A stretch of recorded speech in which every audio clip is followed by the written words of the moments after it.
Hello friends, welcome to film talkies. இன்னைக்கு இந்த சீரிஸோட அடுத்த எபிசோடு தான் பார்க்க போறோம். லாஸ்ட் எபிசோட்ல நம்ம டிடெக்டிவ் கிம்மோட ஒய்ஃப் டீனா வெளிநாட்டை சேர்ந்த பொண்ணு அப்படின்னு காமிச்சிருப்பாங்க. வெளிநாட்டுல இருந்து கொரியாவில் வந்து தங்கி இருக்க பொண்ணுங்களுக்கு எல்லாமே ஒரு ஆர்கனைசேஷன் இருக்கு. அந்த ஆர்கனைசேஷன்ல இந்தோனேஷியாவை சேர்ந்த பிருத்வின்ற ஒரு பொண்ணு வந்து அட்டாக் நடத்துறா. கோல்டன் டைம் டீம் அப்பவே அந்த பொண்ணு அரெஸ்ட் பண்ணிடுறாங்க. ஆனா இந்த கிம்மோட ஒய்ஃப் டீனா மேல ஏதோ சந்தேகம் இருக்கு அப்படின்ற மாதிரி ஹீரோ சொல்றான். கஞ்சவும் அது என்ன ஏதுன்னு விசாரணை பண்ணிட்டு இருக்கா. இங்க கிம் அவனோட பொண்டாட்டிய காணமேன்னு சொல்லி தேடிட்டு போனா அவ அந்த ஆர்கனைசேஷன் ஆபீஸ்ல எதையோ தேடிட்டு இருக்கா. என்னமா தேடுற அப்படின்னு கேட்டதுக்கு நான் என்னோட பர்சனல் இன்ஃபர்மேஷனை தேடுறேன்னு சொல்லி ஏதோ காரணம்லாம் சொல்லி இருந்திருப்பா. ஆனா அப்ப ரொம்ப ஃப்ளூவெண்டான கொரியன்ல வேற பேசியிருப்பாளா. கிம்முக்கு சந்தேகம் வந்துருச்சு. உனக்கு எப்படி இவ்வளவு ஃப்ளூவெண்டா கொரியன் பேச வருது அப்படின்ற மாதிரி இவன் சந்தேகமா கேட்டுட்டு இருக்கும் போதே கஞ்சோ கால் பண்ணி அந்த பொண்ணு நம்பாத, அவகிட்ட இருக்காத அப்படின்ற மாதிரி சொல்றாளா. எந்த பொண்ணு மேடம், ஏன் என்னாச்சு அப்படின்ற மாதிரி ஒன்னும் புரியாம இவன் கேட்டுட்டு இருக்கும் போதே அந்த டீனா கிம்மோட மண்டையிலே ஏதோ ஒரு பொருளை வச்சு அடிச்சுட்டு அங்க இருந்து எஸ்கேப் ஆகி போயிடுறா. இந்த டீனாவை பிடிக்கிறதுக்காக தானே ஹீரோவும் ஜூங்கியும் ஓடி வந்துட்டு இருந்தாங்க. இவங்க ஓடி வந்து பாக்குறாங்க, கிம் மண்டையில அடிபட்டு கீழே விழுந்து கிடக்குறான். கஞ்சோ சொல்றா, இந்த டீனா முன்னாடியே இந்த கொரியாவோட சிட்டிசன்ஷிப் வாங்குறதுக்காக வேற யாரோ ஒருத்தனை கல்யாணம் பண்ணி இருந்திருக்கா. அவளோட அந்த எக்ஸ் ஹஸ்பண்டோட அண்ணன் மேல செக்ஷுவல் அசால்ட்டுக்கான கேஸ் போட்டு இருந்திருக்கா.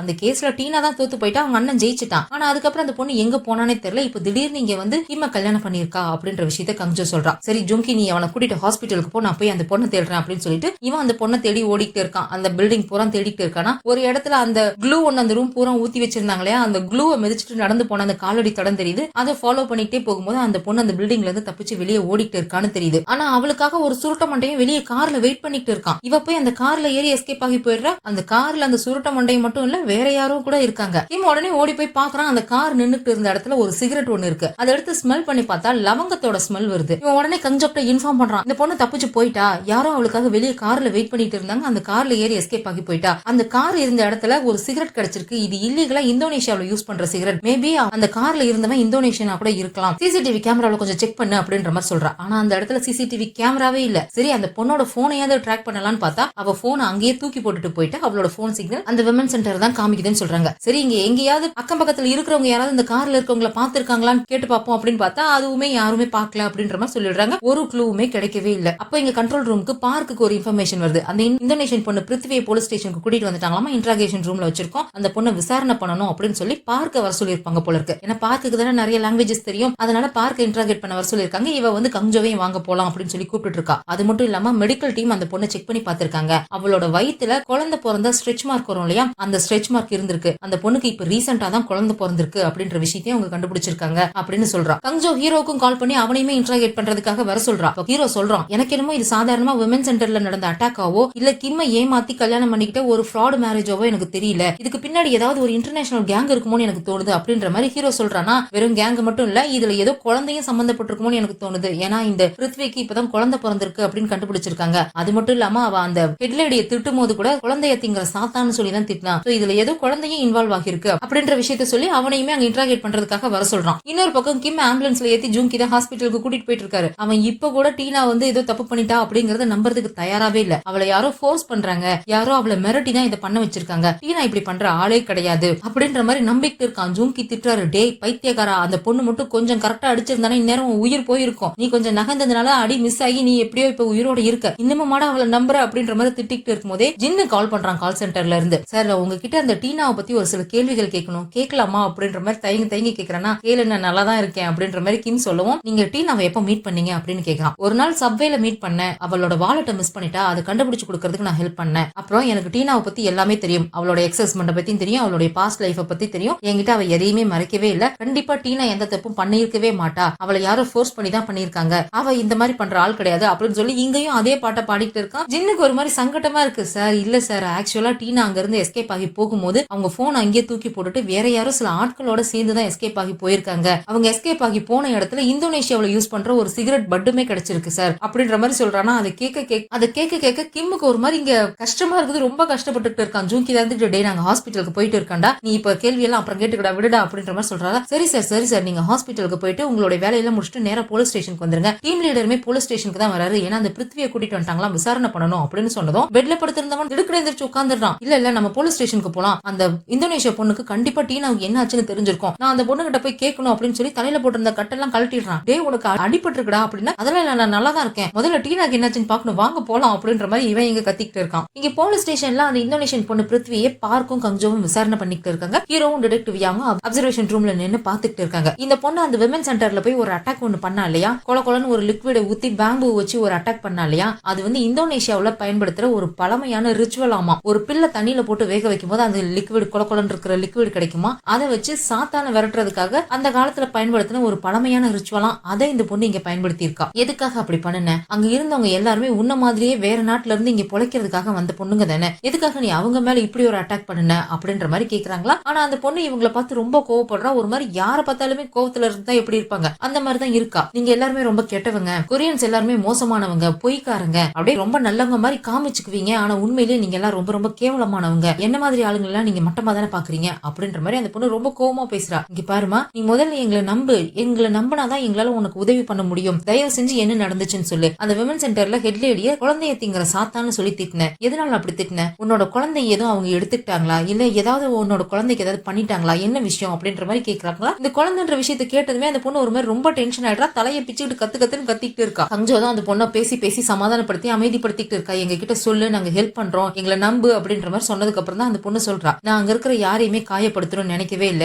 அந்த சாத்தான், அந்த ஹெட் லேடி சாத்தான மட்டும் தான் நான் பனிஷ் பண்ணணும்னு நினைச்சேன், மத்தது எல்லாமே தெரியாம தவறுதலா நடந்ததுதான் அப்படின்ற மாதிரி சொல்றா. சரி, எதுக்காக அந்த ஹெட் லேடி நீ அட்டாக் பண்ணன அப்படின்ற மாதிரி கஞ்சோ கேக்குறாளா. நான் இந்த ஊருக்கு பொழைக்கிறதுக்காக தான் வந்தேன், என்னோட அம்மா என்னோட கூட பிறந்தவங்க எல்லாருமே என்ன நம்பி தான் இருக்காங்க. இங்க ஒரு கொரியன் கம்பெனில செக்ரட்டரியா நான் வேலை பார்த்தேன். இந்த கொரியன் கம்பெனி இந்தோனேஷியாவுல இருக்கிற ஒரு கம்பெனியோட டைப் வச்சிருந்துச்சு. அப்படிதான் நான் இந்த கம்பெனிக்கு செக்ரட்டரியா வேலை பார்க்க வந்தேன். ஆனா என்னோட அந்த கொரியன் பாஸ் ரொம்ப ரொம்ப மோசமானவன், அவன் என்ன பண்ணான் தெரியுமா அப்படின்னு சொல்லிட்டு அந்த பொண்ணு அழ ஆரம்பிச்சிடுறா. அதுக்கு மேல அவளால சொல்ல முடியல. எனக்கு அதுக்கப்புறம் வாழவே பிடிக்கல, செத்து போயிடலாம்னு நினைச்சேன். ஆனா அப்பதான் நான் பிரெக்னண்டா இருக்கேன்ற விஷயமே தெரிய வந்துச்சு. அப்பதான் என்னோட வியட்நாமிஸ் ஃப்ரெண்ட்ஸ் வந்து எனக்கு இந்த ஹெட் லேடியை இன்ட்ரோடியூஸ் பண்ணி வச்சாங்க. ஆனா அந்த பொம்பளை அந்த பாஸை விட ரொம்ப கேவலமானவ அப்படின்ற மாதிரி சொல்றா. இந்த பொண்ணு ரொம்ப சின்ன பொண்ணு, சின்ன வயசுல தவறுதலா இந்த மாதிரி பிரெக்னன்ட் ஆயிட்டா அப்படிங்கிறப்ப வயசுல பெரியவங்க அன்பா ஆறுதலா அக்கறையா எப்படி பேசுவாங்களோ அப்படிதான் ஹெட் லேடியுமே இந்த பொண்ணு கிட்ட பேசி இருக்காங்க. நீ ஒன்னும் கவலைப்படாதமா, உன்னை நல்லபடியா குழந்தை பெத்துக்க வைக்கிற வரைக்கும் நான் உன்னை நல்லா பாத்துக்கிறேன். பிரெக்னண்டா இருக்கிறவங்களுக்கு இரும்பு சத்து ரொம்ப கம்மியா இருக்கும், இரும்பு சத்து ரொம்ப ரொம்ப அவசியம், அதனால நீ இந்த அயன் டானிக்க குடி அப்படின்னு சொல்லிட்டு அந்த ஹெட் லேடி ஒரு அயன் டானிக் ஒன்னு எடுத்து கொடுக்குறாங்க. இவளும் அவங்க பேசினதெல்லாம் நல்லாவே நம்பிட்டா. அதனால அவங்க கொடுத்த டானிக்க வாங்கி குடிக்கிறா. அதை குடிச்சதுமே அந்த பொண்ணு மயக்கம் போட்டு விழுந்துடுறா. மயக்கம் தெளிஞ்சு கண் முழிக்கும் போது கை கண்ணு இது எல்லாத்தையும் கட்டி போட்டு கார்ல எங்கேயோ யாரோ 2 பேர் இந்த பொண்ணு கடத்தி தூக்கிட்டு போயிட்டு இருக்காங்க. எங்கேயோ ஊரை தாண்டி காட்டுக்குள்ள போயிட்டு இருப்பாங்க போல இருக்கு. அங்க ரொம்ப தூரம் போனதுக்கு அப்புறம் ஏதோ ஒரு ஷெட் மாதிரி இருக்கு, அங்க கொண்டு போய் இந்த பொண்ணு போடுறாங்க. என்ன எதுக்குடா இங்க தூக்கிட்டு வந்தீங்க, என்ன விடுங்கடா அப்படின்ற மாதிரி இந்த பொண்ணு கத்திக்கிட்டு இருக்கா. இங்க பாரு, உன் வயிற்றுக்குள்ள இருக்கிற விஷயம் வெளியில வர வரைக்கும் நீ இங்கதான் இருக்கணும், அதை தாண்டி வேற ஏதாவது பிரச்சனை பண்ண அப்படின்னா உன்னை கொன்னுடுவோம் அப்படின்ற மாதிரி மிரட்டி தான் அந்த பொண்ணு அங்க விட்டுட்டு போயிருக்காங்க. இதை இந்த பொண்ணு சொல்லதும், உனக்கு கடத்திட்டு போன அந்த 2 பேரும் உனக்கு அடையாளம் தெரியுமா, அவங்க எப்படி இருப்பாங்க அப்படின்ற மாதிரி கஞ்சோ கேக்குறா. ஒருத்தனோட முகத்துல வந்து கத்தியால கிழிச்ச தழும்பு இருக்கும், அவங்க கிட்ட பயங்கரமா சிகரெட் ஸ்மெல் வரும் அப்படின்ற மாதிரி சொல்றா. அது மட்டும் இல்ல, அவங்க என்ன கடத்திட்டு போய் வச்சிருந்த இடத்துல நான் இல்லாம இன்னொரு ஃபாரின் பொண்ணு இருந்தா, அவளுமே பிரெக்னண்டா இருந்தா. ஒரு நாள் அவளுக்கு குழந்தை பிறந்துச்சு. ஆனா அவளுக்கு குழந்தை பிறந்ததுமே ஒரு வெள்ளக்கார பொண்ணு வந்து அந்த குழந்தைய அவகிட்ட இருந்து எடுத்துட்டு போயிட்டா. அவங்க எல்லாம் ரொம்ப மோசமானவங்கன்னு எனக்கு அப்பதான் புரிஞ்சுது. இவங்க கிட்ட இருந்து உயிரோட தப்பிக்கணும் அப்படின்னா இவங்க சொன்னதெல்லாம் கேட்டா மட்டும்தான் முடியும்னு சொல்லி அவங்க சொல்ற எல்லாத்தையுமே நான் கேட்டேன். ஒரு நாள் திடீர்னு எனக்கு வயிறு ரொம்ப வலிக்க ஆரம்பிச்சிருச்சு. அவங்க ஏதோ ஒரு டாக்டரை கூட்டிட்டு வந்தாங்க. அப்புறம் பார்த்தா என்னோட குழந்தை செத்து போச்சு அப்படின்னு சொல்லிட்டு அப்புறம் தேம்பி தேம்பி அழுறா. அதுக்கப்புறம் அவங்க என்னை கார்ல ஏத்திட்டு எங்கேயோ கூட்டிட்டு போனாங்க. அப்பதான் நான் அவங்க கிட்ட இருந்து தப்பிச்சிட்டேன் அப்படின்ற மாதிரி சொல்றா. குழந்தை பிறந்ததுமே இந்த பொண்ணை கார்ல தூக்கி எங்கேயோ கூட்டிட்டு போயிருப்பாங்க போல இருக்கு. அவளுக்கு இன்னும் ப்ளீடிங் கூட ஸ்டாப் ஆகல, நடக்க முடியாம ப்ளீடிங்கோட தட்டு தடுமாறி அவ அங்க இருந்து தப்பிச்சிருந்திருக்கா. தப்பிச்சு நேரா போலீஸ் ஸ்டேஷனுக்கு தான் வந்திருக்கா. போலீஸ் ஸ்டேஷன்ல வாசல்ல நின்னுட்டு உள்ள போலாமா வேணாமான்னு யோசிக்கிறா. ஆனா உள்ள போகவே இல்ல. போலீஸ்காரங்க என்னைக்குமே அவங்க நாட்டுக்காரங்களுக்கு தான் சப்போர்ட் பண்ணுவாங்க, என்ன மாதிரி வெளிநாட்டுக்காரங்களுக்கு சப்போர்ட் பண்ண மாட்டாங்க இல்லையா. அதனாலதான் வேற வழி இல்லாம அந்த விமன் சென்டருக்கே நான் திரும்பி போனேன். அங்க போய் பார்க்கும்போது எனக்கு இவ்வளவு வலியையும் வேதனையும் கொடுத்துட்டு அந்த பொம்பளை எவ்வளவு சந்தோஷமா சிரிச்சுக்கிட்டு இருந்தா தெரியுமா. அதை பார்க்க எனக்கு ரொம்ப கோவமா இருந்துச்சு. நான் அனுபவிச்ச அதே வழியை அவளுக்கும் கொடுக்கணும், அவளுக்கும் அதே தண்டனையை கொடுக்கணும்னு நான் நினைச்சேன் அப்படின்னு சொல்லிட்டு இந்த பொண்ணு தேம்பி தேம்பி அழுதுகிட்டு இருக்கா. அந்த அப்சர்வேஷன் ரூம்ல வயலண்ட் கிரிமினல் சேர்ந்த ஒரு டிடெக்டிவ்மே இருக்காரு. இந்த பொண்ணு சொன்ன அடையாளத்தை வச்சு 2 கிரிமினலோட போட்டோ எடுத்து ஹீரோ கிட்ட காமிக்கிறாரு. இவனுங்க ஏதோ ஒரு கேங்க சேர்ந்தவனுங்க, இல்லீகலா பொண்ணுங்களை செக்ஸ் டிராபிக்கிங்காக கடத்துறது தான் இவங்களோட வேலையே. இந்தோனேஷியால இவனுங்களை வாண்டட் லிஸ்ட்ல வச்சு தேடிட்டு இருக்காங்க. இப்போ இவனுங்க இங்க இருக்காங்க போல இருக்கு அப்படின்ற மாதிரி அவர் சொல்லிட்டு இருக்காரு. இதையெல்லாம் பார்க்கும்போது இது ஏதோ ஆர்கனைஸ்டு கிரைம் மாதிரி இருக்கு. ஒருவேளை அந்த பொண்ணு சொன்ன அந்த வெள்ளக்கார பொண்ணு நம்ம கிம்மோட ஒய்ஃப் டீனாவா இருக்குமோ, ஒருவேளை அப்படி மட்டும் இருந்துட்டு அந்த கிம் ரொம்ப பாவம் அப்படின்ற மாதிரி டிடெக்டிவ் யாங் சொல்லிட்டு இருக்கும்போதே கிம்மும் ஜூங்கி அந்த இடத்துக்கு ஓடி வந்துடுறாங்க. அங்க கங்ஜோ அந்த பிருத்வி கேக்குறா, உனக்கு அந்த இடம் எங்க இருக்குன்னு தெரியுமா, ஏதாவது ஒரு க்ளூ எங்களுக்கு கொடுக்க முடியுமா, நாங்க அந்த இடத்த ட்ராக் பண்றதுக்கு, ஏதாவது சத்தம் ஸ்மெல் ஏதாவது உனக்கு ஞாபகம் இருக்கா அப்படின்ற மாதிரி கேக்குறாளா. அவர் ரொம்ப நேரம் யோசிச்சு பார்த்துட்டு எனக்கு அங்க காத்தோட சத்தம் மட்டும் தான் கேட்டுச்சு, வேற எதுவுமே கேட்கல அப்படின்ற மாதிரி சொன்னவ கொஞ்ச நேரம் யோசிச்சுட்டு எனக்கு அங்க அப்பப்ப ஏதோ விசில் சத்தம் மாதிரி ஏதோ ஒண்ணு கேட்டுச்சு அப்படின்ற மாதிரி சொல்றா. சரின்ட்டு இதை வச்சு அவங்க எப்படியாவது அந்த இடத்த ட்ராக் பண்ணணும், அந்த டீனாவையும் கண்டுபிடிக்கணும் அப்படின்னு சொல்லிட்டு இவங்க எல்லாம் கிளம்புறாங்க. ஜின்ன சிசிடிவி மூலியமா அந்த டீனாவை ட்ராக் பண்ண சொல்லிருப்பாங்க போல இருக்கு. அவன் சார் அந்த இடத்துல இருந்து 5 ரோடு பிரியுது சார், எந்த ரோட்ல அவங்க போனாங்கன்னு சிசிடிவி செக் செக் பண்ணி கண்டுபிடிக்கிறதுக்கு ரொம்ப லேட் ஆகும் சார் அப்படின்ற மாதிரி சொல்றானா. சரி நீ வேற ஏதாவது வழியில ட்ராக் பண்ணு அப்படின்னு சொல்லிட்டு இவங்க டீனாவை தேடிட்டு அங்க இருந்து கிளம்புறாங்க. ஆனா கிம் கூட வர வேண்டாம் அப்படின்ற மாதிரி ஹீரோ சொல்லிடுறான். அவன் கெஞ்சுறான், சார் சார் ப்ளீஸ் சார் நானும் வரேன் சார் அப்படின்ற மாதிரி கெஞ்சுறான். ஏன்னா இவங்க தேடிட்டு போறது இவனோட ஒய்ஃப் இல்லையா, அதனால இவன் கிம்ம வர வேண்டாம் அப்படின்ற மாதிரி சொல்றான். ஜூங்கி தான் வந்து சப்போர்ட் பண்றான். ஒரு தடவை என்னோட ஒய்ஃப் ரெஸ்கியூ பண்றதுக்கு என்ன விட்டுட்டு நீங்க போனீங்கல்ல, அதுதான் இருக்கிறதுலே கொடுமையான விஷயம், பேசாம இவனை கூட்டிட்டு போலாம் அப்படின்னு சொன்னதும் சரின்ட்டு இவனை கூட்டிட்டே போறாங்க. அதுக்குள்ள ஜின் அந்த டீனா எஸ்கேப் ஆகி போன கார் எங்க போய்கிட்டு இருக்கு அப்படின்ற விஷயத்தை கண்டுபிடிச்சிடுறான். இன்னொரு பக்கம் பார் இந்த டீனா பத்தின இன்ஃபர்மேஷன் கலெக்ட் பண்றதுக்காக அவளோட ஃபாரின் ரெஜிஸ்ட்ரேஷன் நம்பரை வச்சு செக் பண்ணி பார்த்திருக்கா. அதுல இருந்து எதுவுமே கண்டுபிடிக்க முடியல. சரி இவதான் ஒரு தடவை அவளோட பிரதர் இன்லாக்கு எதிராக கேஸ் போட்டிருந்திருக்கா இல்லையா, அப்போ இவளுக்கு ஆதரவா ஒரு வக்கீல் வாதாடி இருப்பான்ல, அவனுக்கு இந்த பொண்ணு பத்தி தெரிஞ்சிருக்கும் அப்படின்னு சொல்லிட்டு அந்த வக்கீலுக்கு போன் பண்ணி பேசி அந்த பொண்ணு பத்தி விசாரிக்கிறா. அப்ப அவ கங்ஜோ கிட்ட சொல்றா, மேடம் நம்ம டீனாவை நம்ம எப்படி நினைச்சோமோ அவ அப்படி இல்ல அப்படின்ற மாதிரி சொல்றா. அப்படி இல்லனா வேற எப்படி அப்படின்ற மாதிரி இங்க கங்ஜோ கேட்டுட்டு இருக்கா. அப்படியே கட் பண்ணி அந்த டீனாவை தான் காமிக்கிறாங்க. அந்த கார்ல அந்த சுருட்ட முடிக்காரன் கூட தப்பிச்சு போனா இல்லையா, அவன் கூட இன்னொருத்தனும் இருக்கான். ஒரு ரொம்ப தூரம் போய் காரை நிறுத்திட்டு நல்லவேளை நம்மள யாரும் ஃபாலோ பண்ணிட்டே வரல, இது எல்லாம் உன்னாலதான், இன்னும் கொஞ்சம் விட்டுருந்தா நீ எங்களை போலீஸ்ல மாட்டி விட்டு இருந்திருப்ப, அந்த லெஜரை கூட உன்னால எடுத்துட்டு வர முடியல அப்படின்ற மாதிரி அவளோட முடிய கொத்தா புடிச்சிட்டு அந்த சுருட்ட முடிக்காரன் அவளை மிரட்டிட்டு இருக்கான். நான் என்ன பண்ணுவேன், இதெல்லாம் உன்னாலதான், நீ அந்த பிருத்திவியை தப்பிக்க விட்டதுனாலதான் இதெல்லாம் நடந்துச்சு அப்படின்ற மாதிரி இந்த டீனா பதிலுக்கு சொல்றாளா. அவனுங்க ரெண்டு பேரும் மாத்தி மாத்தி அவ கழுத்துல கத்திய வைக்கிறானுங்க. இங்க பாரு, நீ மட்டும் ஏதாவது ஹிண்ட் கொடுத்து உன் புருஷன் உன்னை தேடிட்டு இந்த பக்கம் வந்தான்னு வச்சுக்கோ, உன்னோட நாக்கை வெட்டி போட்டுருவோம், அப்புறம் அவங்ககிட்ட எதுவும் உன்னால சொல்ல முடியாது அப்படின்ற மாதிரி மாத்தி மாத்தி மிரட்டிட்டு இருக்கானுங்க. இங்க கங்ஜோ ஹீரோ கிட்ட கால் பண்ணி சொல்றான், நம்ம டீனாவை பத்தி நினைச்சது எல்லாமே தப்பு, அவதான் ஏமாத்திட்டு இருக்கான்னு நம்ம நினைச்சோம், உண்மையிலேயே அவதான் ஏமாந்து போயிருக்கா அப்படின்ற மாதிரி சொல்லிட்டு கங்ஜோ ஒரு பிளாஷ்பேக் சொல்றா. 3 வருஷத்துக்கு முன்னாடி இந்த டீனா உஸ்பெகிஸ்தான்ல ஒரு சின்ன ரெஸ்டாரண்ட்ல சர்வெண்டா வேலை பார்த்துட்டு இருந்திருக்கா. அப்போ உஸ்பெகிஸ்தானுக்கு ட்ரிப்புக்கு போன ஜூன் அப்படிங்கிற ஒரு கொரியாக்காரன் இந்த பொண்ணை பார்த்து லவ் பண்ணி கல்யாணம் பண்ணி கொரியாவுக்கு கூட்டிட்டு வந்திருக்கான். வீட்டுக்குள்ள வர்றதுக்கு முன்னாடி அந்த பொண்ணுக்கு வீட்டுக்குள்ள யாரோ நிறைய பேர் பேசுற சத்தம் கேட்டிருக்கு. அவனை உடனே தடுத்து நிறுத்தி, உனக்கு தனியா வீடு இருக்குன்னு தானே சொன்ன அப்படின்ற மாதிரி கேட்கிறா. இது கூட்டு குடும்பம் போல இருக்கு, இவன் தனியா வீடு இருக்குன்னு போய் சொல்லி இவளை கல்யாணம் பண்ணி கூட்டிட்டு வந்துட்டான் போல இருக்கு. உள்ள இவனோட அண்ணன் ஃபேமிலியும் இருக்கு. அந்த இடத்துக்கு அப்ப அவனோட அண்ணனும் வரான். டேய் என்னடா உன்னோட வைஃபா, இதுக்கு முன்னாடி நீ கூட்டிட்டு வந்த அந்த வியட்நாம் பொண்ணை விடவே இவ ரொம்ப அழகா இருக்காடா அப்படின்ற மாதிரி சொல்றான். இந்த ஜூன்கிறவன் டக்குன்னு அவனோட வாயில கையை வச்சு அமைதியா இரு அப்படின்ற மாதிரி சைகை காமிச்சிட்டு இந்த டீனாவை வீட்டுக்குள்ள கூட்டிட்டு போயிருந்திருக்கான். அப்பவே இவளுக்கு சந்தேகம் வந்திருக்கு, இவளோட புருஷன் இவகிட்ட ஏதோ போய் சொல்லி மறைக்கிறான் அப்படின்னு சொல்லிட்டு அந்த வீட்டுல அதுக்கப்புறம் அவ ரொம்ப அமைதியா லோன்லியாவே இருந்திருக்கா. ரொம்ப கஷ்டப்பட்டுதான் அந்த வீட்டுல அவளோட வாழ்க்கையவே வாழ ஆரம்பிச்சிருந்திருக்கா. ஒரு கட்டத்துல அவ பிரெக்னென்ட் ஆகி அவளுக்கு குழந்தையுமே பிறந்திருக்கு. சின்ன வயசுல இருந்தே இந்த டீனா வந்து அனாதையா வளர்ந்திருக்கா. அவளுக்கு குடும்பம்னு ஒண்ணு இல்லவே இல்ல. அதனால இவளோட குடும்பம்ன்ற விஷயத்துல அவ ரொம்ப ப்ரொடெக்டிவாவே இருந்திருக்கா. ஒரு நாள் இவளோட புருஷன் இவளை விட்டுட்டு பிசினஸ் ட்ரிப்புக்காக வெளியூர் போயிருந்திருக்கான். அவன் வெளியூர் போன சமயமா பார்த்து அவனோட அண்ணன் வந்து இந்த பொண்ணு கிட்ட தப்பா நடந்திருக்கான். அப்ப அது போய் கிடையாது, அது உண்மைதான். அது மட்டும் இல்ல, அதுக்கப்புறம் அவ புருஷன் திரும்ப வந்ததுக்கு அப்புறம் கூட இவளோட குழந்தை வந்து யாருக்கோ அடாப்ட் பண்ணி கொடுத்துட்டான் இவகிட்டயே சொல்லாம. இவ வீடு புறம் தேடிட்டு இருக்கா, எங்க என் குழந்தை காணோம், எங்க குழந்தை காணோம் அப்படின்னு சொல்லி தேடினவளுக்கு அந்த அடாப்ஷன் பேப்பர் கிடைச்சிருக்கு. நம்ம கிட்டே சொல்லாம இவன் யாருக்கும் நம்ம குழந்தை தத்து கொடுத்துட்டான் அப்படிங்கறதே அவளுக்கு அப்பதான் தெரிய வந்திருக்கு. அவன் நல்லாவே ஏமாந்து போயிருந்திருக்கா. நான் என்னோட யூகத்துல தான் சொல்றேன், எனக்கு தெரிஞ்ச இந்த பொண்ணு அந்த ஹெட்லேடிய அவளோட குழந்தையை கண்டுபிடிக்கிறதுக்காக தான் அவளை அப்ரோச் பண்ணிருப்பான்னு நினைக்கிறேன். அதுக்கப்புறம் எப்படியோ அந்த ஹெட்லேடியோட கேங்ல இவ போய் சேர வேண்டிய கட்டாயமா கூட இருந்திருக்கலாம். இவ கிம் அப்ரோச் பண்ணி அவனை கல்யாணம் பண்ணது கூட எப்படியாவது அவளோட குழந்தையை கண்டுபிடிக்கிறதுக்கு கிம் ஹெல்ப் பண்ணுவான் அப்படின்ற நோக்கத்துல கூட இருக்கலாம். அப்படி இல்லனா அந்த ஹெட்லேடியோட கேங்ல இருக்கவங்களே வேணும்னே கிம் அப்ரோச் பண்ண சொல்லி கூட சொல்லி இருந்திருக்கலாம் அப்படின்ற மாதிரி கங்ஜோ சொல்றா. ஜின் அந்த காரு மலைக்கு போற பாதையில போகுது அப்படிங்கறத சிசிடிவி பார்த்து கண்டுபிடிச்சிருந்திருப்பான். ஆனா அதுக்கப்புறம் இருக்கிறது ரிமோட் ஏரியா, அங்க எந்த சிசிடிவியும் கிடையாது. அதனால கார் எங்க போச்சுங்கிறது இவங்களால கண்டுபிடிக்க முடியல. ஆனாலும் அங்க இருக்கிறது ஒத்தையடி பாதை தான், கண்டிப்பா போனா அந்த வழியா தான் போகணும் அப்படிங்கறதுனால இவங்க அந்த பாதையிலேயே போய்கிட்டு இருக்காங்க. கொஞ்சம் தூரம் போனதுக்கு அப்புறம் அந்த ரோடு ரெண்டா பிரியுது. ரைட்ல ஒரு ரோடு போகுது, லெஃப்ட்ல ஒரு ரோடு போகுது. இதுல எந்த வழியா போறது அப்படின்னு இவங்களுக்கு ஒரு கன்ஃபியூஷன் வருது. யோசிச்சுட்டு நின்னுட்டு இருக்காங்க. அப்ப டிடெக்டிவ் யாங் தான் சொல்றாரு, அந்த பொண்ணு பிருத்திவி சொன்னா இல்லையா, அவளை அடைச்சு வச்சிருந்த இடத்துல அவளுக்கு விசில் சத்தம் கேட்டுச்சுன்னு. ரைட் சைடுல ஒரு வில்லேஜ் இருக்கு, அங்க இருக்கிறவங்க எல்லாருமே விவசாயம் தான் பாத்துக்கிட்டு இருக்காங்க. பயிர்களை இந்த பறவைகள்லாம் வந்து சேதப்படுத்தக்கூடாதுன்றதுக்காக விசில் அடிச்சு சத்தம் போட்டுக்கிட்டே இருப்பாங்க அந்த பறவையை விரட்டுறதுக்காக. அதனால அந்த கிராமத்துல தான் அந்த பொண்ணு அடைச்சு வச்சிருக்கணும் அப்படின்ற மாதிரி டிடெக்டிவ் யாங் சொல்றாரு. இவங்க கங்ஜோக்ட இன்ஃபார்ம் பண்றாங்க, நாங்க அந்த வில்லேஜ்ல செக் பண்ண போறோம் அப்படின்னு சொல்லிட்டு. கர்ப்பமா இருக்கிற பொண்ணுங்களை கிராமத்துல கொண்டு போய் அடைச்சு வச்சிருந்தா கிராம மக்களுக்கு எப்படி தெரியாம இருக்கும், இருக்கிறதுக்கு வாய்ப்பு இல்லையே அப்படின்ற மாதிரி கங்ஜோ இங்க யோசிக்கிறா.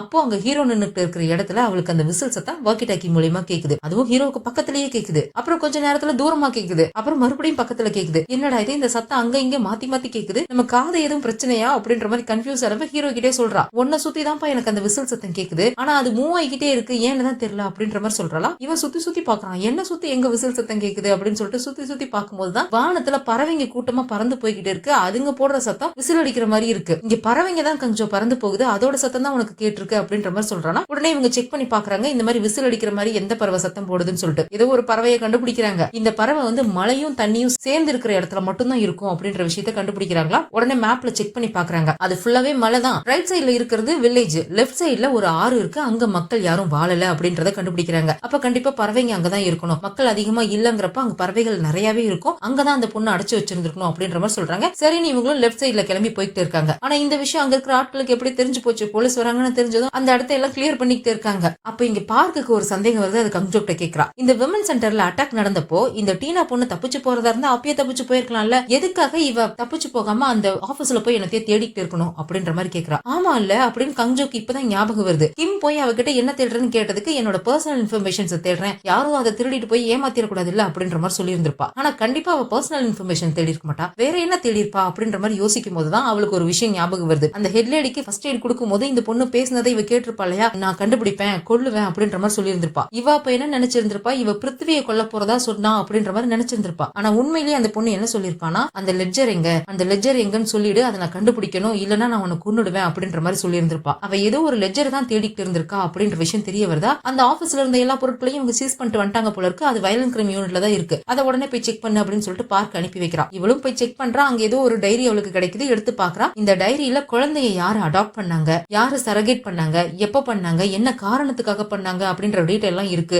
அப்படின்ற விஷயத்த பார்த்து சொல்லிட்டு இருக்கா. இங்க போலீஸ் வராங்கன்னு தெரிஞ்சதும் அவங்க எல்லாம் அவசர அவசரமா அங்க இருக்கிறதெல்லாம் எவிடன்ஸ் எல்லாம் எடுத்து போட்டு எரிச்சுட்டு இருக்காங்க. இந்த டீனா பொண்ணு கர்ப்பமா இருக்கிற பொண்ணு அவசர அவசரமா கிளப்பிட்டு வா போலாம் அப்படின்ற மாதிரி இழுத்துட்டு போய்கிட்டு இருக்கா. போலீஸ் எல்லாம் அந்த இடத்துக்கு வந்துடுறாங்க. மறைஞ்சு நின்று பாத்துட்டு இருக்காங்க. உள்ளுக்குள்ள நிறைய பொண்ணுங்க பிரசவ வழியில அழுதுகிட்டு இருக்க சத்தம் கேக்குது. சீக்கிரமா இந்த இடத்துக்கு ஆம்புலன்ஸ் அனுப்புங்க, இங்க நிறைய பேர் பிரசவ வழியில இருக்காங்க போல இருக்கு அப்படின்ற விஷயத்தையும் இன்ஃபார்ம் பண்ணிடுறான். அப்ப கங்ஜோ ஒரு விஷயத்த சொல்றான், இவங்க எதுக்காக இந்த மாதிரி வேலையெல்லாம் பாக்குறாங்க அப்படின்றது தெரிஞ்சு போச்சு. இதுல நிறைய பெரிய ஆளுங்க எல்லாம் இன்வால்வ் ஆகியிருக்காங்க, நிறைய பணக்காரங்க எல்லாம் குழந்தை பெத்துக்கிற தன்மை இல்லாதவங்க எல்லாம் அந்த விஷயம் வெளியில தெரிஞ்சிடக்கூடாது அப்படின்றதுக்காக ரகசியமா இந்த மாதிரி பொண்ணுங்களை கட்டாயப்படுத்தி சரகேட் பண்ணி குழந்தை பெத்துக்கிட்டு இருந்திருக்காங்க. இன்னும் நிறைய பேர் அவங்களோட வாரிசுகள் புத்திசாலியா இருக்கணும் அப்படின்றதுக்காக ஐக்கியூ அதிகமா இருக்கிற பொண்ணுங்களா பார்த்து கடத்திட்டு வந்து அந்த பொண்ணுங்களுக்கு தெரிஞ்சோ இல்ல இந்த பிருத்வி மாதிரி தெரியாமலோ அவங்கள சரகேட் பண்ணி அவங்க மூலியமா இவங்களோட வாரிசுகளை பெத்து எடுத்து இருந்திருக்காங்க. அந்த மாதிரி வேலை தான் இந்த ஹெட்லேடி பார்த்துட்டு இருந்திருக்காங்க அப்படின்ற விஷயத்த கங்ஜோ இன்ஃபார்ம் பண்றான். இவங்க உடனே போய் அங்க இருக்கிற ஆட்கள் எல்லாம் அட்டாக் பண்ணி எல்லாத்தையும் அரெஸ்ட் பண்ணிடுறாங்க. உள்ள நிறைய பொண்ணுங்க எல்லாம் வேற வழியில துடிச்சிட்டு இருக்காங்க. இவங்க வரும்போதே லேடி போலீஸை கூட்டிட்டு தான் வந்திருப்பாங்க. ஏன்னா இவங்க காப்பாத்த வரது பிரெக்னன்ட் விமன்ஸ்ன்றது இவங்களுக்கு ஏற்கனவே தெரியும் இல்லையா, அதனால லேடி போலீஸை கையோட கூட்டிட்டு தான் வந்திருப்பாங்க. அவங்க எல்லாம் போய் அந்த பொண்ணுங்களை பாத்துக்கிட்டு இருக்காங்க. இந்த டீனா ஒரு பிரெக்னன்ட் விமனை பின்பக்கம் வழியா கூப்பிட்டு எஸ்கேப் ஆகி ஓடிட்டு இருக்கா. கிம் போய் தடுத்து நிறுத்துறான். டீனா நில்லு, அந்த பொண்ணு என்கிட்ட ஒழுங்கா ஒப்படைச்சிரு அப்படின்ற மாதிரி கேக்குறான். ஆனா அவ கொடுக்க மாட்டேங்கிறா. கத்திரிக்கோள் எடுத்து அந்த பொண்ணு கழுத்திலே வச்சுக்கிறா. கிட்ட வந்தீங்கன்னா குத்திருவேன் அப்படின்ற மாதிரி சொல்றா. டீனா இப்படி எல்லாம் பண்ணாத, அந்த பொண்ணை என்கிட்ட ஒப்படைச்சிரு, உன் குழந்தையை கண்டுபிடிக்க நான் ஹெல்ப் பண்றேன் அப்படின்ற மாதிரி கிம் சொல்லி பாக்குறான். நான் உன்னை நம்ப மாட்டேன், நான் யாரையுமே நம்ப மாட்டேன், எனக்கு என் குழந்தை தான் வேணும் அப்படின்ற மாதிரி அந்த பொண்ணு பிடிவாதமா நின்னுட்டு இருக்கா. கிட்ட வந்தீங்கன்னா நான் கொன்னுடுவேன் அப்படின்ற மாதிரி சொல்லி, நான் உன்னை ஒண்ணும் பண்ண மாட்டேன் அப்படின்னு சொல்லிட்டு அவனோட வாக்கி டாக்கி துப்பாக்கி எல்லாம் எடுத்து கீழே வச்சு கூட பாக்குறான். ஆனா அவ கேட்க மாட்டேங்கிறான். அப்ப ஹீரோ அந்த இடத்துக்கு வந்துடுறான். என்னதான் நீ 1000 காரணம் சொன்னாலும் அவங்க உன்னை கட்டாயப்படுத்தினாங்க, வேற வழி இல்லாம நீ இதை பண்ணுன்னு என்னென்னமோ காரணம் சொன்னாலும் நீயும் அதே தப்பு தானே பண்ணிருக்க, அடுத்தவங்களை யூஸ் பண்ணிருக்க,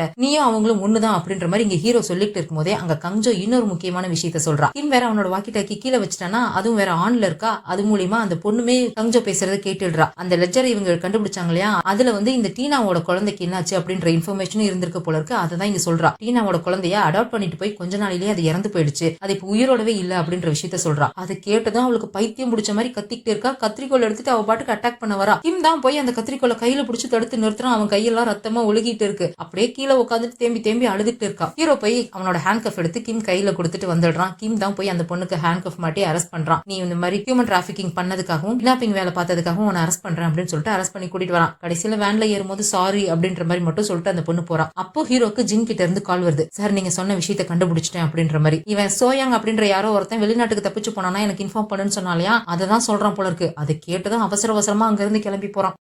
கிம் தான் பாவம் ரொம்ப சோகமா போய் அவனோட டிஸ்பாச் டீம்ல உட்காந்துட்டு பாத்துட்டு இருக்கான். காலையில தான் அந்த பொண்ணு கெஸ்டா இங்க வந்தா, கையில டிஃபன் பாக்ஸோட வந்தா. இன்னைக்கு சாயங்காலமே அந்த பொண்ணு இவங்க ஹேண்ட் கஃப் போட்டு அரெஸ்ட் பண்ணி கூட்டிட்டு வர மாதிரி ஆயிடுச்சே அப்படின்னு சொல்லிட்டு பாவம் அழுதுட்டு உட்காந்துட்டு இருக்கான். அப்படியே கட் பண்ணி நம்ம வயலன்ட் கிரைம் யூனிட்டோட டீம் லீடர் தான் காமிக்கிறாங்க. அவரு ஹீரோக்கு மருந்து கொடுக்குற அந்த லேடி டாக்டர் போய் பாத்துருப்பாரு இல்லையா, அவங்க ஏதோ ஒரு நம்பர் கொடுத்திருப்பாங்க போல இருக்கு. உனக்கு அவனை பத்தி இன்னும் நிறைய இன்ஃபர்மேஷன் தெரியணும் அப்படின்னா இந்த நம்பருக்கு கால் பண்ணு அப்படின்னு சொல்லிட்டு இவரும் கால் பண்றாரு. எவனோ ஜப்பான்ல இருந்து தான் அட்டன் பண்றான். எவன்டா அது தைரியமா எனக்கு இன்டர்நேஷனல் கால் பண்றது, என்ன சாகணும்னு ஆசைப்படுறியா அப்படின்ற மாதிரி சொல்றான். எனக்கு இந்த ஹீரோ டாங்வோ பத்தி தெரிஞ்சுக்கணும், நான் அவனோட சுப்பீரியர் பேசுறேன் அப்படின்ற மாதிரி சொல்றான். ஓ அப்படின்னா நீயும் போலீஸா, எனக்குலாம் எதுவும் தெரியாது, என்னால எதுவும் சொல்ல முடியாது அப்படின்ற மாதிரி சொல்றானா. டேய் நான் உன்ன மாதிரி போதை கையெல்லாம் டீல் பண்றதுல எக்ஸ்பர்ட்டா அதை தெரிஞ்சுக்கோ. உன்னோட நம்பரை நான் இத்தோட மறந்துடணும் அப்படின்னா ஒழுங்கா நான் கேட்கிற கேள்விக்கு பதில் சொல்லிடு, அப்படி இல்லன்னா நான் உன்னை எப்படி டீல் பண்ணுமோ அப்படி டீல் பண்ணுவேன் அப்படின்ற மாதிரி மிரட்டுறாரு. சரி சரி கேளு, உனக்கு என்ன கேள்வி கேட்கணுமோ கேளு, நான் பதில் சொல்றேன். என்னாச்சு, அந்த ஹீரோ எதுவும் கொலை பண்ணிட்டானா அப்படின்ற மாதிரி கேட்கிறான். அதை கேட்டதும் இவர் பதறி போயிடுறாரு. ஏன்டா அப்படி சொன்ன, எதுக்காகடா அப்படி சொன்ன, என்னடா ஆச்சு அவனுக்கு அப்படின்ற மாதிரி இவர் பதறி போய் கேக்குறாரு. என்னப்பா ஒன்னும் தெரியாத மாதிரி கேக்குற, அவனோட சுப்பீரியர்னு சொல்ற, அவனை பத்தி உனக்கு எதுவுமே தெரியாதா அப்படின்ற மாதிரி கேக்குறான். ஒழுங்கா சொல்லி என்னாச்சுன்னு அப்படின்ற மாதிரி இவர் மிரட்டினதுக்கு அப்புறம் தான் சொல்றான். இந்த ஹீரோ இருக்கான் இல்லையா, அவனோட மண்டைக்குள்ள ஒரு டைம் பாம் இருக்கு. அது டிக் டிக் டிக் டிக்னு அடிச்சுக்கிட்டே இருக்கு. எப்ப வேணாலும் அது பிளாஸ்ட் ஆகலாம். அவனுக்கு அவ்வளவா டைம் இல்ல. அந்த டைம் எல்லாம் முடியறதுக்குள்ள அவன் சீக்கிரமா அவன் செய்ய வேண்டிய வேலையெல்லாம் செஞ்சு முடிக்கணும்ன்ற அவசரத்துல இருக்கான். அவனுக்குள்ள ஒரு சைக்கோ இருக்கான். அந்த சைக்கோ எப்ப வேணாலும் யார வேணாலும் கொலை பண்றதுக்கு வாய்ப்பு இருக்கு. அதனாலதான் அப்படி கேட்டேன் அப்படின்ற மாதிரி சொல்றானா. டேய் உளராதடா அப்படின்ற மாதிரி இவர் கோவமா கத்துறாரு. உங்களுக்கு என் மேல நம்பிக்கை இல்லையா? நம்பிக்கை இல்லைன்னா அவனோட வீட்டுல போய் செக் பண்ணி பாருங்க. அவன் வீட்டுல விதவிதமான டூல்ஸ் எல்லாம் வச்சிருப்பான். அவனே டார்ச்சர் பண்ணிக்கிறதுக்காக. ஏன்னா அவனோட கான்சியஸ் போயிடக்கூடாது அப்படின்றதுக்காகவும், அவனுக்குள்ள இருக்கிற அந்த விஷயம் எழுந்திருச்சிட கூடாதுன்றதுக்காகவும் அவனே டார்ச்சர் பண்ணிக்குவான். அப்புறம் என்னோட நம்பரை மறந்துரு, இதுக்கப்புறம் போன் பண்ணாத அப்படின்ற மாதிரி சொல்லிட்டு அவன் கால் கட் பண்ணிடுறான். இவர் அவசரமா போய் அவனோட வீட்டுல செக் பண்ணி பாக்குறாரு. அவனோட வீடு பூரா தான் சிசிடிவி கேமரா வச்சிருப்பான் இல்லையா, அதையெல்லாம் பாக்குறாரு. குப்பை தொட்டியை போய் எடுத்து பார்த்தா ரத்தத்தை தொடச்சு போட்டா நிறைய டிஷ்யூ பேப்பர் இருக்குது. கூடவே இவன் பேங்க் ஜேசுவ பார்க்க போனப்போ போட்டிருந்தாலே ஒரு ஷூ மண்ணு கரையோட, அந்த ஷூவும் குப்பை தொட்டியில இருக்கு. பாத்ரூம்ல கண்ணாடி உடைஞ்சிருக்கிறதையும் பாக்குறாரு. அவன் சொன்ன மாதிரியே அங்க நிறைய டூல்ஸும் இருக்குது, ஏகப்பட்ட இன்ஜெக்ஷனும் இருக்கு. அதெல்லாம் பார்த்து இவர் பதறி போயிடுறாரு. அவனுக்கு கால் பண்ணா அவன் போனை வேற எடுக்கவே மாட்டேங்கிறான். கங்ஜோக்கு கால் பண்ணி ஹீரோ எங்க அப்படின்ற மாதிரி கேக்குறாரு. எங்கன்னு தெரியல, ஜின் கிட்ட போன் பேசினா, அதுக்கப்புறம் ஹாஃப் டே லீவ் சொல்லிட்டு எங்க போயிட்டான் அப்படின்ற மாதிரி சொல்றான். ஜின்னு கிட்ட போனை கொடு அப்படின்னு சொல்லிட்டு ஜின்னு கிட்ட அவன் உங்ககிட்ட என்ன கேட்டா நீ என்ன சொன்ன அப்படின்ற மாதிரி கேக்குறாரா. அவனும் சொல்றான், இந்த மாதிரி சோயாங்னு ஒருத்தன் வெளிநாட்டுக்கு எதுவும் கிளம்பி போனானா எனக்கு இன்ஃபார்ம் பண்ணுன்னு சொன்னாரு. அவன் இன்னைக்கு பூங்சன் இன்டர்நேஷனல் டெர்மினல்ல டிக்கெட் புக் பண்ணியிருந்தான். அதை தான் நான் அவருக்கு இன்ஃபார்ம் பண்ணேன். ஆனா எதுக்காக அவனை தேடினாருன்னு தான் எனக்கு தெரியல. ஏன்னா அந்த சோயாங் கிரிமினலும் கிடையாது, வெளிநாட்டுக்கு போக கூடாதுன்னு தடை விதிக்கப்பட்ட ஆளும் கிடையாது. அப்படி இருக்கும்போது எதுக்காக அவர் தேடினாருன்னு தெரியல அப்படின்ற மாதிரி ஜின் சொல்றான். இதையெல்லாம் கங்ஜோவுமே கேட்டுட்டு தான் இருக்கா. உடனே இவன் டிடெக்டிவ் யாங்குக்கு கால் பண்ணி ஹீரோவோட போன்ல ட்ராக்கர் ஃபிக்ஸ் பண்ண சொன்னே பண்ணினியா அப்படின்னு கேக்குறாரு.